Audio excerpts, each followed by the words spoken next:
कहीं भी जुल्म की तलवार से हरगिज नहीं डरते, किसी तागूत की चौखट पे अपने सर नहीं झुकते। এই তো মাত্র কিছুদিন আগে করোনা সংকট মোকাবেলায় হাসিনা সরকারের ব্যর্থতা নিয়ে নিছক ফেসবুক স্ট্যাটাস লেখার কারণে মুশতাক আহমদ নামে একজন লেখককে ডিজিটাল সিকিউরিটি আইনে গ্রেফতার করা হয়। তারপর তাকে এতই তীব্র নির্যাতন করা হয় যার ফলে সে কারাগারে মারা যায়। এই হলো মত প্রকাশের স্বাধীনতার অবস্থা। হাসিনার বিরুদ্ধে একটা শব্দ লিখলেও জনগণকে হত্যা করা হয়। আর নবী সাল্লাল্লাহু আলাইহি ওয়াসাল্লামকে গালি দেওয়া ব্যক্তির নিরাপত্তা নিশ্চিত করার জন্য পুরো সরকার, পুলিশ, আদালত, মিডিয়া সব ব্যতিব্যস্ত হয়ে যায়। ललकार कासिम है, हमी शमशीर हैदर है, हमी दुश्मन के सीने में खुदा एक तेज खंजर है। হাসিনার বেলায় বাক স্বাধীনতা নেই, শেখ মুজিবের বেলায় বাক স্বাধীনতা নেই, মুজিব আর হাসিনার মালিক ভারতের ব্যাপারে বাক স্বাধীনতা নেই, শুধু আমার প্রিয় নবীর ব্যাপারেই মত প্রকাশের স্বাধীনতা আছে। এগুলো কেমন তামাশা! আজিজের খুনি ভাইয়ের জন্য মুক্তি আর নবী প্রেমিক যুবকের জন্য ফাঁসি। সেনা প্রধান আজিজের খুনি, গুন্ডা ভাই নির্দোষ আর আল্লাহর নাজিলকৃত শরিয়া অনুসরণ করা মুমিন অপরাধী। साहिल पर ही अपनी कश्तियां सारी, कि ये सब कुछ नहीं इस राह में हो जान भी वारी, कि ये सब कुछ नहीं इस राह में हो जान भी वारी। আসলে তাগুতের অনুসারীরা অন্য সবাইকে তাদের মতোই দুনিয়া লোভী কাপুরুষ মনে করে। ওরা মনে করে কয়েকজন মুসলিম যুবককে হত্যা করে ওরা বাংলার নবীপ্রেমিক মুসলিমদের থামাতে পারবে। ওরা মনে করে ফাঁসির ভয় দেখিয়ে, জেল জুলুমের ভয় দেখিয়ে ওরা নবী সাল্লাল্লাহু আলাইহি ওয়াসাল্লামের অনুসারীদের দমাতে পারবে। আল্লাহর কসম, আসমান ও জমিনের মালিকের কসম, এটা কোনো দিনও হবে না বিইজনিল্লাহ। যতদিন মুসলিমদের শরীরে রক্ত প্রবাহিত হবে ততদিন তারা নবীর অবমাননা সহ্য করবে না। যতদিন মুসলিমদের চোখে আলো থাকবে ততদিন নবী সাল্লাল্লাহু আলাইহি ওয়াসাল্লামের শানের ব্যাপারে কোনো আপোষ হবে না। এই ভূখণ্ডের নবী প্রেমিকরা একের পর এক আসবে, একজন মরলে 10 জন তার জায়গা নেবে। ভয় দেখিয়ে তাদের থামানো যাবে না। মুসলিমরা ফাঁসির দড়িকে ভয় পায় না, বরং তাদের তো মনের তামান্নাই হলো আল্লাহর রাস্তায় নিজের জীবন দিয়ে জান্নাতে যাওয়া। তারা এমন পুরুষ যারা ওইভাবে মৃত্যুকে ভালোবাসে যেভাবে কাফিররা জীবনকে ভালোবাসে। गुलामी का गले में तोक पहना है, अल्लाहु अहद अब चढ़ के सूली पर भी कहना है, अल्लाहु अहद अब चढ़ के सूली पर भी कहना है। আমি আমার অন্তরের অন্তঃস্থল থেকে আমার এবং বাংলাদেশের সকল মুসলিম, সকল ইমানদারের পক্ষ থেকে ওই মুসলিম যুবকদের, ইসলামের ওই বীর সিংহদের ধন্যবাদ জানাই যারা মালাউন অভিজিতের মতো নিকৃষ্ট পশুর কবল থেকে আল্লাহর এই জমিনকে মুক্ত করেছেন। নিশ্চয়ই তারা সফল, নিশ্চয়ই তারা সম্মানিত, নিশ্চয়ই তারা ইসলামের অগ্রগামী সেনানী, নিশ্চয়ই তারা নবী সাল্লাল্লাহু আলাইহি ওয়াসাল্লামের পতাকা তলে সমবেত অশ্বারোহীদের অন্তর্ভুক্ত। নিশ্চয়ই তারা সফল, নিশ্চয়ই তারা সম্মানিত, নিশ্চয়ই তারা ইসলামের অগ্রগামী সেনানী, নিশ্চয়ই তারা নবী সাল্লাল্লাহু আলাইহি ওয়াসাল্লামের পতাকা তলে সমবেত অশ্বারোহীদের অন্তর্ভুক্ত। ইন্নাল হামদুলিল্লাহ ওয়া সালাতু ওয়াস সালামু আলা রাসূলিল্লাহ, আম্মা বাদ। প্রিয় ভাই ও বোনেরা, আজ এই ভূখণ্ডের মুসলিমদের জন্য অত্যন্ত গুরুত্বপূর্ণ একটি মুহূর্ত সমাগত। 2013 সালে শাহবাগ ইসলাম বিদ্বেষী গোষ্ঠীর নগ্ন উৎসব এবং শাপলা চত্বরের ঐতিহাসিক গণহত্যার পর আজ আবারও ইতিহাসের এক গুরুত্বপূর্ণ মোড়ে এসে দাঁড়িয়েছে বাংলাদেশ। আপনারা জানেন, কিছুদিন আগে বাংলাদেশের তাগুতি আদালত নবীপ্রেমিক বীর যুবকদের মৃত্যুদণ্ডের রায় দিয়েছে, কারণ তারা আমেরিকার মালাউন এজেন্ট অভিজিৎ রায় আর তার সহচর দীপনকে হত্যা করেছেন। কে এই অভিজিৎ রায়? বাংলাদেশে ইসলাম বিদ্বেষ ছড়ানোর যে ভারতীয় ও আমেরিকান এজেন্ডা দীর্ঘদিন ধরে চলছে, অভিজিৎ রায় ছিল সেই এজেন্ডার প্রধান সমন্বয়কদের অন্যতম। অভিজিৎ রায়ের সমন্বয় ও দিক নির্দেশনায় এই ভূখণ্ডের মুরতাদ এবং ইসলাম বিদ্বেষীরা অনলাইনে ইসলাম এবং আমাদের প্রিয় নবী সাল্লাল্লাহু আলাইহি ওয়াসাল্লামের বিরুদ্ধে এমন নিকৃষ্ট প্রচারণায় মেতে উঠেছিল যার তুলনা 1400 বছরের ইতিহাসে পাওয়া যায় না।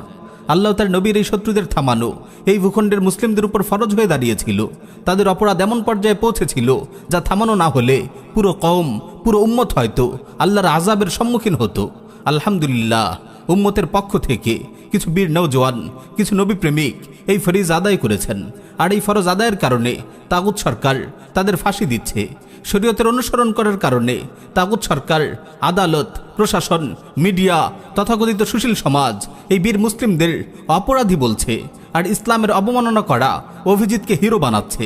অভিজিৎ রায় সাধারণ কোনো ইসলাম বিদ্বেষী মালাউন ছিল না। সে ছিল বাংলাদেশ ইসলাম বিদ্বেষী ব্লগারদের প্রধান সংগঠকদের অন্যতম। সে ছিল একজন অর্গানাইজার, একজন পরিকল্পনাকারী। অর্থাৎ সে শুধু ইসলামের বিরুদ্ধে কাজ করত না, বরং অন্যান্য ব্লগারদেরও ইসলামের বিরুদ্ধে কুৎসা রটাতে এবং নবী সাল্লাল্লাহু আলাইহি ওয়াসাল্লামের অবমাননা করতে উৎসাহিত করত, দিক নির্দেশনা দিত। একথা তার সাথী অন্যান্য ইসলাম বিদ্বেষী ব্লগাররাও স্বীকার করে। আর ফয়সাল আরিফিন দীপন ছিল অভিজিতের ঘনিষ্ঠ সহচর। অভিজিতের লেখা সারা দেশে ছড়িয়ে দেওয়ার উদ্দেশ্যে সে নিজে থেকে অভিজিতের কাছ থেকে পাণ্ডুলিপি নেয় এবং বই আকারে প্রকাশ করে। কিন্তু বাংলাদেশের নির্লজ্জ প্রশাসন, বিচার বিভাগ এবং মিডিয়া এই সত্য সম্পূর্ণভাবে এড়িয়ে গেছে। তারা ইসলাম বিদ্বেষী কুকুরদের বিজ্ঞান লেখক, মুক্তচিন্তক ইত্যাদি নামে উপস্থাপন করছে। তারা বলছে স্বাধীনভাবে লেখালেখি ও মত প্রকাশ করার কারণে নাকি এদেরকে হত্যা করা হয়েছে। বাস্তবতা হলো এই শাসক গোষ্ঠী, এই বিচার ব্যবস্থা, এই প্রশাসন সত্য স্বীকার করার সাহস রাখে না। হিন্দু অভিজিৎ আল্লাহর নবীকে আক্রমণ করেছিল। তার এই অপরাধের কারণে কিছু মুমিন নবীর নির্দেশনা এবং শরীয়তের অনুসরণ করে তাকে হত্যা করেছে। আর তাই এই শাসক শ্রেণী শয়তানের অনুসরণ করে তাগুতি আইন অনুযায়ী এই মুমিনদের হত্যা করার সিদ্ধান্ত নিয়েছে। এটুকু কথা খোলাখুলি বলার সাহস তাদের নেই। বস্তুত তাদের মধ্যে ঈমান তো নেই, সেই সাথে নিজেদের কুফরি বিশ্বাসকে প্রকাশ্যে ঘোষণা করার সাহসও নেই। তাই তারা লেখালেখি আর মত প্রকাশ জাতীয় শব্দের আড়ালে ইসলাম অবমাননা ও নবী বিদ্বেষের অপরাধকে লুকাতে চায়। আলহামদুলিল্লাহ, তারা সত্যকে মিথ্যা দিয়ে চাপা দিতে চাইলেও মহান আল্লাহ সত্যকে প্রকাশ করে দিয়েছেন। ঈমান ও কুফরের বিভেদ রেখা সমাজের সর্বস্তরে স্পষ্ট হয়ে গেছে। আলেম থেকে আওয়াম, ধনী থেকে গরিব, শহর ও গ্রামের সকল শ্রেণীর মানুষের জন্য মহান আল্লাহ আজ বাস্তবতাকে পরিষ্কার করে দিয়েছেন।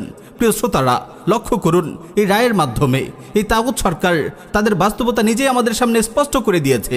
তারা স্পষ্ট করে দিয়েছে এই শাসন ব্যবস্থায় শরীয়তের অনুসরণ করা, আল্লাহ তার রাসূলের আনুগত্য করা ফরজ আদায় করা অপরাধ, এর শাস্তি হলো ফাঁসি। অন্যদিকে আমার প্রিয় নবীকে আক্রমণ করা, আল্লাহর দ্বীনকে আক্রমণ করা হলো বিরচিত কাজ আর মত প্রকাশের স্বাধীনতা। এই রায়ের মাধ্যমে এই শাসন ব্যবস্থা পরিষ্কার করে দিয়েছে যে তাদের শাসনের ভিত্তি কুফর। তারা কুফর প্রতিষ্ঠা করে আর ইসলাম অপসারণ করে। তারা কুফরের পক্ষ হয়ে ইসলামের বিরুদ্ধে যুদ্ধ করে, নবী অবমাননাকারীদের নিরাপত্তা দেয় আর নবী প্রেমিকদের হত্যা করে। প্রিয় মুসলিম ভাই ও বোনেরা, বাক স্বাধীনতা ও মত প্রকাশের স্বাধীনতার নামে এরা সুনির্দিষ্টভাবে ইসলাম বিদ্বেষী অপপ্রচার এবং নবী সাল্লাল্লাহু আলাইহি ওয়াসাল্লামের অবমাননাকারীদের নিরাপত্তা দিতে চায়, তা স্পষ্ট। যেমন এই মামলার রায়ে বলা হয়েছে, অভিজিৎ রায়কে হত্যার উদ্দেশ্য হল জননিরাপত্তা বিঘ্নিত করে মত প্রকাশের স্বাধীনতাকে বন্ধ ও নিরুৎসাহিত করা, যাতে ভবিষ্যতে কেউ স্বাধীনভাবে লেখালেখি ও মত প্রকাশ না করতে পারে।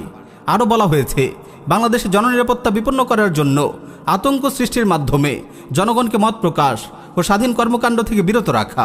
এরা আসলে কোন ধরনের মত প্রকাশের স্বাধীনতার কথা বলে? ভারতীয় এজেন্ট শেখ হাসিনা দেশে মাফিয়াতন্ত্র কায়েম করেছে, সেটা বাংলাদেশের কোনো পত্রিকা, কোনো টিভি চ্যানেলে প্রচার করা হয় না, কোনো আদালতের রায়ে এ নিয়ে কথা হয় না। বাংলাদেশের মানুষকে এ বিষয়ে জানতে হয় বিদেশি মিডিয়ার প্রতিবেদন থেকে। এ কেমন মত প্রকাশের স্বাধীনতা? পুলিশ, র্যাব, ডিবি, বিজিবি এটা হাসিনা সরকারের পোষা গুন্ডা বাহিনীতে পরিণত হয়েছে। বাংলাদেশের গুম, ক্রসফায়ার, বন্দুকযুদ্ধের নামে যত হত্যা হয়েছে তার সব কিছুর পেছনে আছে শেখ হাসিনা এবং তার প্রতিরক্ষা উপদেষ্টা এবং শেখ রেহানার আত্মীয় তারেক সিদ্দিকী। এরাই বিভিন্ন সরকারি বাহিনী দিয়ে এসব হত্যাকাণ্ড ঘটাচ্ছে।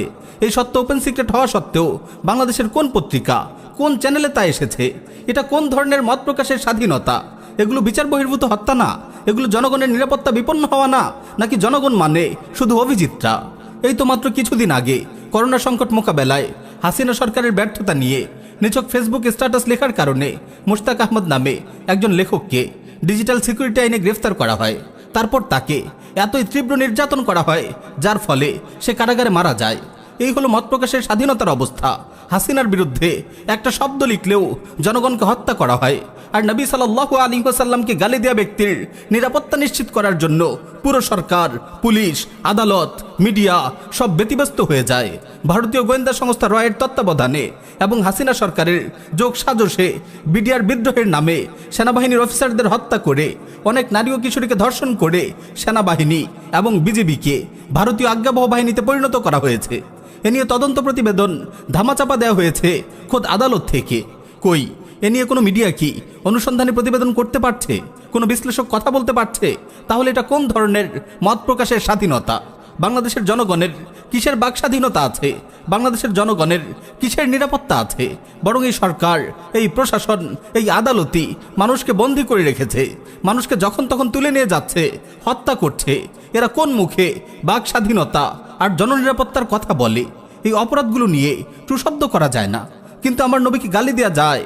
এসব ক্ষেত্রে মত প্রকাশের স্বাধীনতা নেই, কিন্তু রাহমাতুল্লিল আলামিন মুহাম্মদুর রাসূলুল্লাহকে আক্রমণ করার সময় বাক স্বাধীনতা আছে। হাসিনার বেলায় বাক স্বাধীনতা নেই, শেখ মুজিবের বেলায় বাক স্বাধীনতা নেই, মুজিব আর হাসিনার মালিক ভারতের ব্যাপারে বাক স্বাধীনতা নেই, শুধু আমার প্রিয় নবীর ব্যাপারেই মত প্রকাশের স্বাধীনতা আছে। এগুলো কেমন তামাশা? আজিজের খুনি ভাইয়ের জন্য মুক্তি আর নবীপ্রেমিক যুবকের জন্য ফাঁসি। সেনাপ্রধান আজিজের খুনি, গুন্ডা ভাই নির্দোষ, আর আল্লাহর নাজিলকৃত শরিয়া অনুসরণ করা মুমিন অপরাধী। আরে ও বিচারপতি, আরে ও পুলিশ, আরে ও সাংবাদিক, তোমরা কি এই ভূখণ্ডের মুসলিমদের বোকা মনে করো? এই বাংলার মুসলিমদের অন্ধবধির মনে করো? এই ধরনের বিচার নিয়ে তোমরা আমাদের ন্যায় বিচার শেখাতে আসো, স্বাধীনতার সমতার কথা বলো। এই কি তোমাদের স্বাধীনতার সমতা? প্রিয় ভাই ও বোনেরা, আপনারা বুঝতেই পারছেন মত প্রকাশের স্বাধীনতার এই বুলির কোনো বাস্তবতা নেই। হাসিনা, ভারত, তারেক সিদ্দিকী, আজিজ, রেহানা, ববি, মাফিয়াতন্ত্রের বড় বড় মাথাদের নিয়ে কথা বলার কোনো স্বাধীনতা এদেশে নেই। এই নিয়ে সব আদালত, মিডিয়া আর প্রশাসনের মাথা ব্যথাও নেই। তাদের মাথা ব্যথা শুধু ইসলাম বিদ্বেষী আর নবীর অবমাননাকারীদের মত প্রকাশের স্বাধীনতা নিয়ে। নবীর অবমাননা চলুক, ইসলামের বিরুদ্ধে মিথ্যাচার চলুক, এটাই তাদের কাছে গুরুত্বপূর্ণ। এজন্যই তারা নবী প্রেমিকদের ফাঁসি দিয়ে এইসব অবমাননাকারীদের আশ্বাস দিতে চাচ্ছে, তাদের সাহস দিতে চাচ্ছে। তারা এইসব অবমাননাকারীকে বার্তা দিচ্ছে, তোমরা যত ইচ্ছা ইসলামের বিরুদ্ধে লিখো, গালি দাও, সরকার, আদালত, প্রশাসন আর মিডিয়া তোমাদের সাথে আছে, তারা তোমাদের নিরাপত্তা দেবে। একদিকে তারা নবীর অবমাননাকারীদের আশ্বাস দিচ্ছে, অন্যদিকে বাংলাদেশের মুসলিমদের ভয় দেখাতে চাচ্ছে। ফাঁসির ভয় দেখিয়ে ইমানদারদের অন্তর থেকে ওরা নবীর ভালোবাসা মুছে ফেলতে চায়। এটা তারা নিজেরাই স্বীকার করেছে। যেমন এই রায়ে বলা হয়েছে, এই মামলায় ফাঁসির রায় দেওয়া হচ্ছে যাতে বাংলাদেশের অন্য কোনো মুসলিম একই ধরনের কাজ করার সাহস না পায়। আসলে তাগুতের অনুসারীরা অন্য সবাইকে তাদের মতোই দুনিয়া লোভী, কাপুরুষ মনে করে। ওরা মনে করে কয়েকজন মুসলিম যুবককে হত্যা করে ওরা বাংলার নবীপ্রেমিক মুসলিমদের থামাতে পারবে। ওরা মনে করে ফাঁসির ভয় দেখিয়ে, জেল জুলুমের ভয় দেখিয়ে ওরা নবী সাল্লাল্লাহু আলাইহি ওয়াসাল্লামের অনুসারীদের দমাতে পারবে। আল্লাহর কসম, আসমান ও জমিনের মালিকের কসম, এটা কোনো দিনও হবে না বিইজনিল্লাহ। যতদিন মুসলিমদের শরীরে রক্ত প্রবাহিত হবে ততদিন তারা নবীর অবমাননা সহ্য করবে না। যতদিন মুসলিমদের চোখে আলো থাকবে ততদিন নবী সাল্লাল্লাহু আলাইহি ওয়াসাল্লামের শানের ব্যাপারে কোনো আপোষ হবে না। এই ভূখণ্ডের নবী প্রেমিকরা একের পর এক আসবে, একজন মরলে 10 জন তার জায়গা নেবে। ভয় দেখিয়ে তাদের থামানো যাবে না। মুসলিমরা ফাঁসির দড়িকে ভয় পায় না, বরং তাদের তো মনের তামান্নাই হলো আল্লাহর রাস্তায় নিজের জীবন দিয়ে জান্নাতে যাওয়া। তারা এমন পুরুষ যারা ওইভাবে মৃত্যুকে ভালোবাসে যেভাবে কাফিররা জীবনকে ভালোবাসে। এই কাফেলা চালু হয়েছে সাহাবায়ে কেরাম রাদিয়াল্লাহু আনহুমের মাধ্যমে, আর এটা জারি থাকবে কিয়ামত পর্যন্ত।